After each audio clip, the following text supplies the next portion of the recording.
पाकिस्तान की geopolitical profile बढ़ गई थी बहुत ज्यादा। और हुआ ये था कि जैसे आज हम जानते हैं दुनिया जो है वहां पे तीन बड़ी ताकतें हैं। पाकिस्तान एक इकलौता कंट्री है जिसके रिश्ते तीनों बड़ी ताकतों के साथ नॉर्मल है और अच्छे हैं। IRGC से कोई जनरलशिप बात कर सकती है तो वो कौन बात कर सकता है? सिर्फ पाकिस्तान की जनरलशिप। अच्छा, ऑपरेशन सिंदूर के अंदर अमेरिका ने यह तय किया है कि पाकिस्तान ने अच्छा काम किया है, बेहतर किया है इंडिया से। हमारा अपना नैरेटिव है पर अमेरिका ने यह तय करा है और अमेरिका जो है तीन में से एक बड़ी ताकत भी है। फिजिकल लोकेशन है वो इंपॉर्टेंट है। वहां अमेरिका तो आ सकता है लेकिन ईरान के पास जाने के लिए बहुत कम जगह है और वो एक जगह है पाकिस्तान। सिर्फ आज के हालात में अगर देखो तो ना वो सऊदी अरेबिया जा सकता, ना ओमान जा सकता, ना कतर जा सकता। कहां जाएगा? ओमान में बातें कर रहे थे ना। तो एक जगह जो लगती है जहां वो जा सकता है सिर्फ पाकिस्तान। यूएस इंडिया को क्यों नहीं चुन रहा है? देखिए इस बातचीत के लिए पाकिस्तान को क्यों चुन रहा है? नहीं, यूएस ने नहीं चुना होगा साहब। मैं आपको बताऊं बात, जो मीडिएटर्स है और उसमें पाकिस्तान का बहुत बड़ा हाथ नहीं होगा। देखिए, कॉम्प्लीमेंट में आप किसी साथ शुरुआत करना चाहती हूँ, लेकिन मुझे ये बताइए पाकिस्तान ये कहां से आया? कैसे पाकिस्तान का दखल यहाँ पर हो रहा है? इस पूरी जंग में पाकिस्तान को तो अपने घर के अंदर जो है संभालना मुश्किल हो रहा था। लोग अयतुल्लाह अली खामनेई की जब हत्या उनकी की गई तो कॉन्सुलेट को जला दिया गया, यूएन के ऑफिस पे हमला कर दिया गया, एक राइट वाली सिचुएशन हो गई थी। अचानक शांति का मसीहा कैसे बन गया पाकिस्तान? देखिए, ऐसा है कि ऑपरेशन सिंदूर जब हुआ था उसके बाद से, बल्कि मैंने कुछ वीडियो पे इसमें किए थे, पाकिस्तान की जियोपॉलिटिकल प्रोफाइल बढ़ गई थी बहुत ज्यादा। और हुआ ये था कि जैसे आज हम जानते हैं दुनिया जो है वहां पे तीन बड़ी ताकतें हैं। पाकिस्तान एक इकलौता कंट्री है जिसके रिश्ते तीनों बड़ी ताकतों के साथ नॉर्मल है और अच्छे हैं। चीन के साथ अच्छे हैं बहुत, वो तो है ही है। अमेरिका के साथ उनके रिश्ते बहुत अच्छे हैं। आप देखिएगा कि अमेरिका की जो यूएस कांग्रेस रिपोर्ट आई थी लास्ट ईयर नवंबर की, उसमें साफ लिखा था जो 4 दिन की जंग हुई है हिंदुस्तान और पाकिस्तान के बीच में, तो उसमें पाकिस्तान की फौज ने अच्छा काम किया है। देखा मैंने रिपोर्ट। और साथ में फिर वो बताते रहे, प्रेसिडेंट ट्रंप भी खुश रहे कि मैंने सीज फायर कराया था और उसको क्रेडिट भी दे रहे थे वो, तो वो भी बड़े खुश है। उन्होंने भी एक रोल दे दिया था इनको वेस्ट एशिया के अंदर जहां भी जंग चल रही है। अच्छा, रशिया भी उनके साथ क्लोज रिलेशन करना चाहता है। कहने का मतलब यह है कि तीनों बड़ी ताकतें उनके साथ उनके रिश्ते बहुत अच्छे हैं। और फिर जैसे हम जानते हैं पिछले साल उन्होंने एक संधि करी थी सऊदी अरेबिया के साथ, which is the strategic defence partnership agreement that they had done with the साउदीज। अच्छा, उसके बाद क्या है, ये इन्होंने शुरू से तालमेल रखा।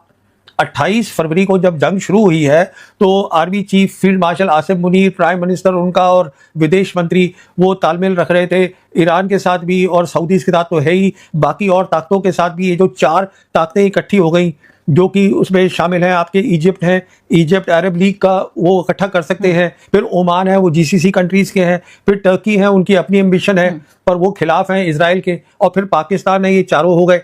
फिर आप देखिएगा कि संडे को खबर आई 22 मार्च को कि आसिफ मुनीर की बात टेलीफोन पे ट्रंप से हो गई। उसके बाद 2 दिन के बाद 24 को मोदी जी की हुई है। उसके बाद मोदी जी की हुई है। नहीं, वो अलग है। पहले ये कहानी खत्म कर ले। तो ये कहानी क्या है, उन्होंने रिट्वीट किया उसको। हाँ, उसके बाद क्या हुआ, 2 दिन के बाद जो उनके प्रधानमंत्री हैं उन्होंने लिख दिया कि अगर तैयार हैं ईरान और अमेरिका तो हम अपनी जो है Pakistan can be the host country, यहाँ बातचीत हो सकती है। और 1 घंटे के अंदर डोनाल्ड ट्रंप ने उसको रिट्वीट कर दिया। तो ये चीजें शुरू हुई हैं ऑपरेशन सिंदूर के बाद।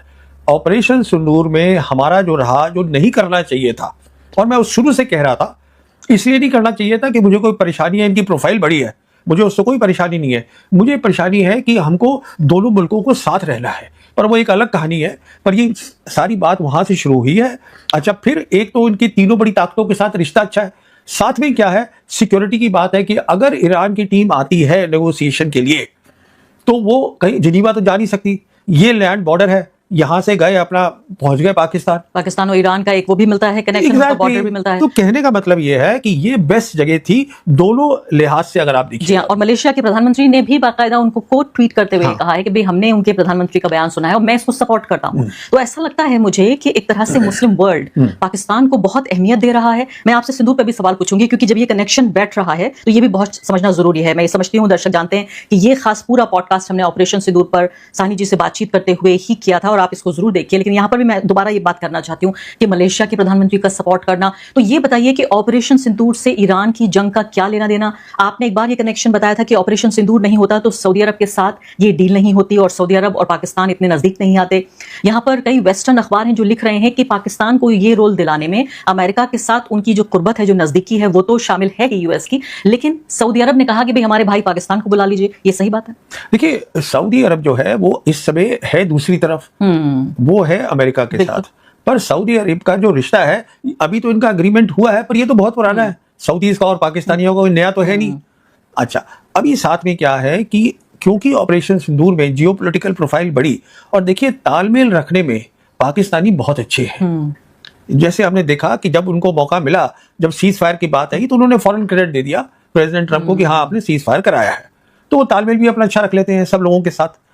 तो और फिर न्यूक्लियर वेपन स्टेट है, मुस्लिम कंट्री है, मिलिट्री पावर में भी ताकत आप है। तो बड़ी अच्छी बात कह रहे हैं कि चापलूसी अगर कर दें डोनाल्ड ट्रंप की, तो आप कह रहे हैं तालमेल तथा देखिए, आपने मुझसे पिछले इंटरव्यू में जब मैंने कहा कि भाई मोदी जी ये नहीं कह रहे हैं कि खामनेई की हत्या कर दी, या जब तेल खरीदने के लिए हमें इजाजत दे दी रूस से, तो आप कह रहे हैं मोदी जी गुलाम बन गए। मोदी जी झुकेंगे तो आप कहेंगे गुलाम बन गए, अगर नहीं झुक रहे हैं तो आप कह रहे हैं रिश्ते बनाने ना, आप इस बात को थोड़ा समझिएगा। डोनाल्ड ट्रंप है, उनको ना तो कोई स्ट्रेटेजी आती है, ना उनको जियोपॉलिटिक्स समझ में आती है, ना मिलिट्री समझ में आती है। He is a deal maker, उसको अपनी तारीफ चाहिए, और प्रेसिडेंट है अमेरिका के।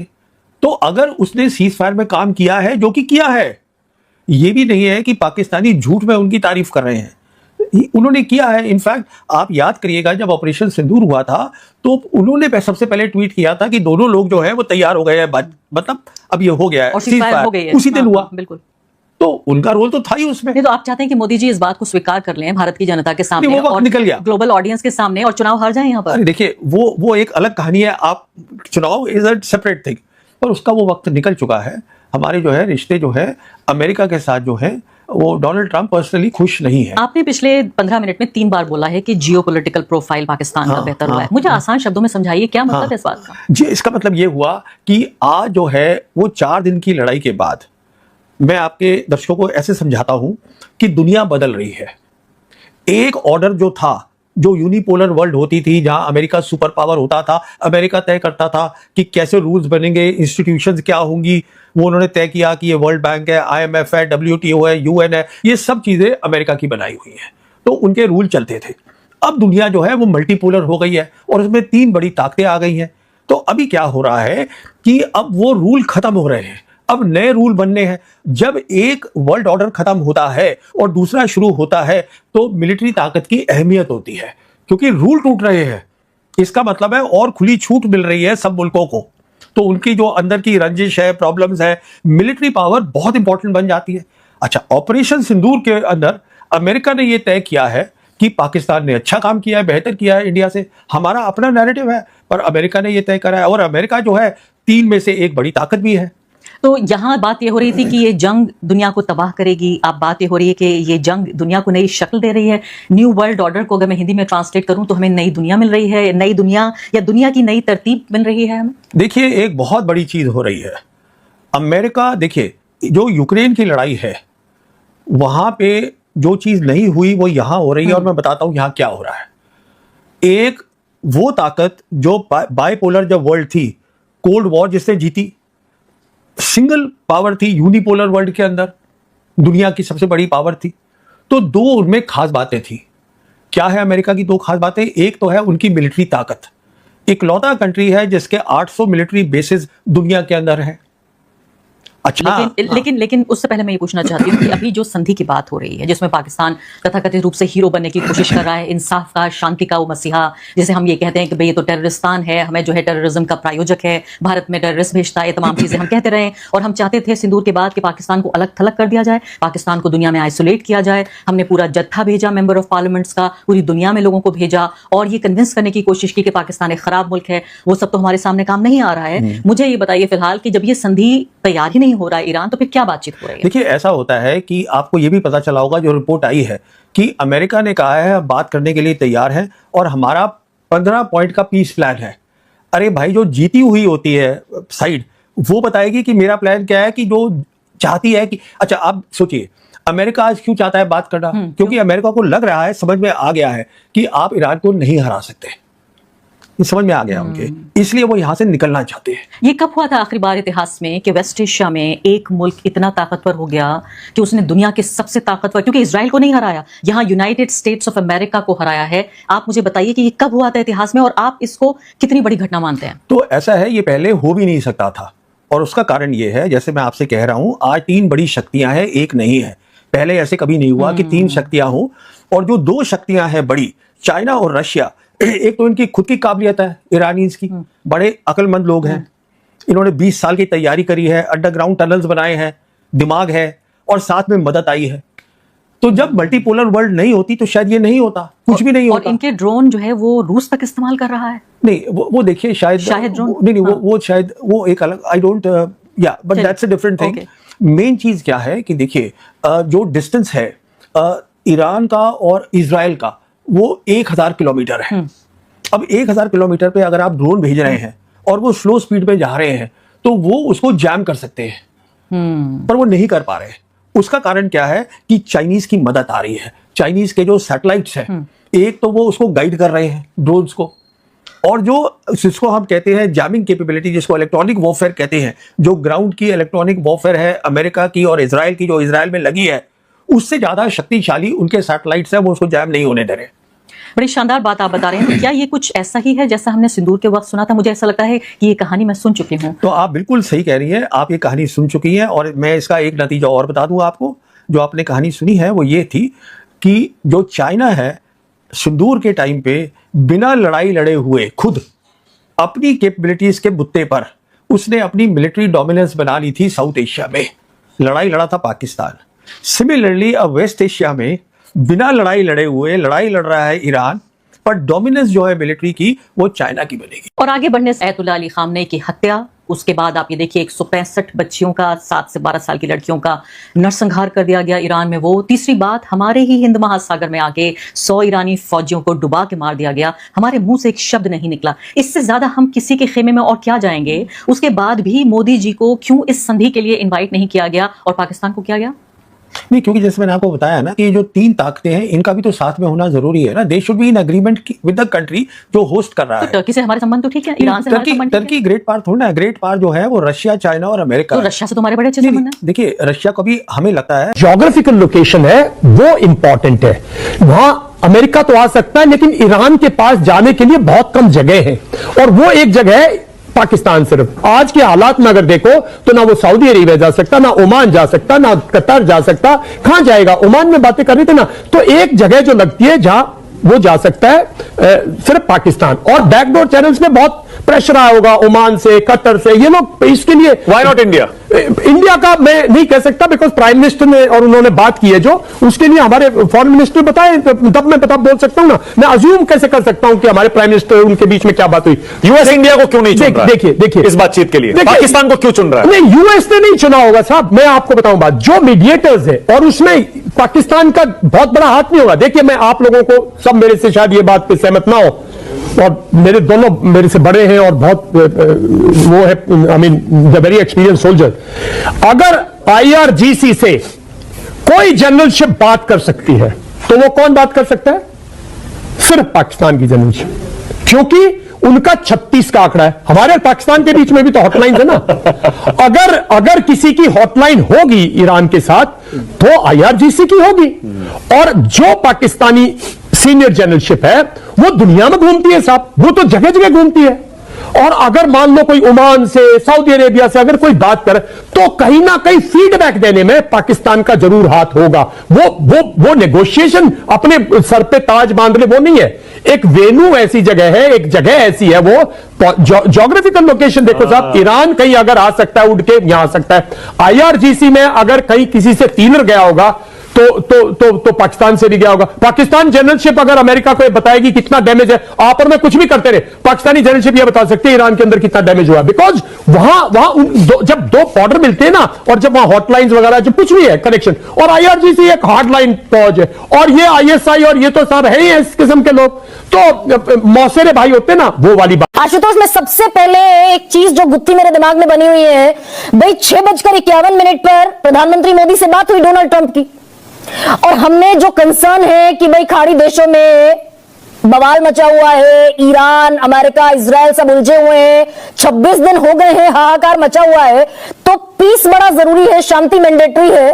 तो इधर हमसे बात करते हुए दिखाई दे रहे हैं और उधर पाकिस्तान अब ये ऑथेंटिक सोर्स से, बल्कि खबर सिर्फ नहीं आ रही है, डोनाल्ड ट्रंप 2.5 घंटे बाद शहबाज शरीफ के पोस्ट को रिपोस्ट करते दिखाई दे रहे हैं कि Pakistan will host the mediation.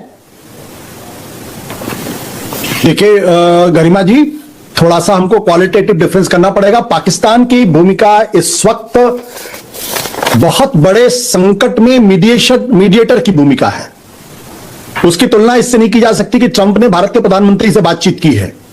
जो 3 प्रिंसिपल प्लेयर्स इस वक्त हैं जो दुनिया के इतने बड़े संकट से दुनिया को बचाने की कोशिश कर रहे हैं, उनमें Pakistan number 1, Turkey number 2, Egypt number 3, ये 3 हैं जो लगातार कर रहे हैं। और इन तीनों में भी पाकिस्तान की भूमिका सबसे अव्वल मानी जा रही है 2 कारणों से। एक, जिस तरीके से आसिम मुनीर ने ट्रंप से बातचीत की और शहबाज शरीफ ने जिस तरीके से ईरान के प्रेसिडेंट पेजेश्कियां से बातचीत किया है और अपने यहां क्या कहते हैं इस्लामाबाद में बैठक की पेशकश की है, इसका मतलब यह है कि पाकिस्तान का मीडिएशन को इस वक्त अमेरिका बहुत गंभीरता के साथ ले रहा है। और आज आपको याद होगा कि जो 15 सूत्रीय प्रस्ताव जो ट्रंप ने भेजा है, उसकी पुष्टि भी पाकिस्तान के माध्यम से ही हुई है। दस्तावेज भी, अल जजीरा की रिपोर्ट है कि वो दस्तावेज अमेरिका के पाकिस्तान ही ईरान को हैंडओवर कर रहा है। जी बिल्कुल। तो भारत से बात करना एक रस्म अदायगी है, लेकिन पाकिस्तान की भूमिका बहुत अहम है। और अगर पाकिस्तान इसमें कामयाब होगा, मतलब तो अमेरिका शांति का दूत पाकिस्तान को मानता दिख रहा है, सर्टिफिकेट देता दिख रहा है कि हाँ भाई ये पीस टॉक में मीडिएशन कर सकते हैं। देखिए, सर्टिफिकेट की बात नहीं है, पाकिस्तान की जो ग्लोबल स्टेचर है वो इससे बढ़ेगा। और अगर पाकिस्तान इस तरीके के शांति करवाने में अगर कामयाब होता है तो ये पिछले दशक का सबसे बड़ा डिप्लोमेटिक कू होगा एक लिहाज से कहें। और ये उसी तरीके का होगा जैसे 1973 या 71 के आसपास अमेरिका पाकिस्तान ने फैसिलिटेट किया था निक्सन और माओ के बीच की बातचीत को, जिसको वर्ल्ड पॉलिटिक्स में, ग्लोबल पॉलिटिक्स में बहुत बड़ा जिसे कहते हैं टर्निंग पॉइंट माना गया था। तो उस लिहाज से देखें तो भारत के प्राइम मिनिस्टर से बात किया, अच्छी बात किया है, लेकिन पाकिस्तान की जो भूमिका है और उससे जो थोड़ी बहुत कम भूमिका टर्की और इजिप्ट की है, वो बहुत बड़ी भूमिका है। उसमें काफी हद तक यानी कि पाकिस्तान जो ऑफर करता दिख रहा है, भाई पाकिस्तान कुछ भी कहेगा, अब उसको पाकिस्तान को तो कम से कम फेस वैल्यू पर नहीं लिया जा सकता। लेकिन शहबाज शरीफ जो लिख रहे हैं कि Pakistan stands ready and honoured to be the host to facilitate meaningful and conclusive talks, उसको डोनाल्ड ट्रंप ओन करते हुए रीपोस्ट कर रहे हैं। यानी डोनाल्ड ट्रंप, शहबाज शरीफ एक पेज पर एक साथ खड़े हुए हैं। नहीं गरिमा जी, इसको दूसरे तरीके से अगर आप देखने की कोशिश करें, मैं कह रहा हूं कि दुनिया के सबसे बड़े संकट से पूरी दुनिया को निकालने में पाकिस्तान अपनी भूमिका निभा रहा है। ये हमको इस बात को समझना चाहिए। पाकिस्तान हमारा दुश्मन नंबर 1 है। पाकिस्तान को हम एक रोग स्टेट कहते हैं, पाकिस्तान को फेल्ड स्टेट कहते हैं, पाकिस्तान को आतंकवादियों का गढ़ कहते हैं। लेकिन दुनिया क्या पाकिस्तान को उस नजर से देख रही है? यह महत्वपूर्ण सवाल। और यहां पे हमें सोचना पड़ेगा कि दुनिया भारत की बातों को पाकिस्तान के मुताल्लिक क्यों मानने के लिए तैयार नहीं है, क्यों वो इतनी बड़ी भूमिका निभा रहा है। ये सिर्फ ये नहीं कि शहबाज शरीफ और ट्रंप एक पेज पर है, ये बहुत बड़ी भूमिका इस वक्त पाकिस्तान निभाता हुआ दिखाई पड़ रहा है। और अगर कामयाब होता, मुझे नहीं मालूम कामयाब होगा कामयाब नहीं होगा, लेकिन अगर कामयाब होता है तो यह भारत के लिए भी एक बड़ा सबक है कि हम बार बार अपने को विश्वगुरु कह रहे हैं, लेकिन हमारी भूमिका इसमें कहां पे है? जी हाँ दोस्तों, देख लिया भारतीय मीडिया का रोना धोना। आखिरकार पाकिस्तान ने वो कर दिखाया जो पहले कोई और मुल्क नहीं कर दिखाया, क्योंकि पाकिस्तान के हर बड़ी सुपर पावर के साथ अच्छे तल्लुकात हैं। वो दूसरी तरफ भारतीय मीडिया जो है ना रो रहे कि जो अमेरिका ने जो है ना इंडिया को क्यों नहीं बोला ये सब मतलब कि सुलह करवाने का। दोस्तों आज के लिए इतने, मज़ीद अगर इस तरह की रिएक्शन वीडियो देखनी है तो हमारे चैनल क्रिकेट 4 को सब्सक्राइब कर लें। अगर वीडियो पसंद आई हो तो वीडियो को लाइक और दोस्तों के साथ शेयर ज़रूर कर लें। इंशाल्लाह मिलते हैं किसी और वीडियो में, तब तक के लिए अल्लाह निगहबान।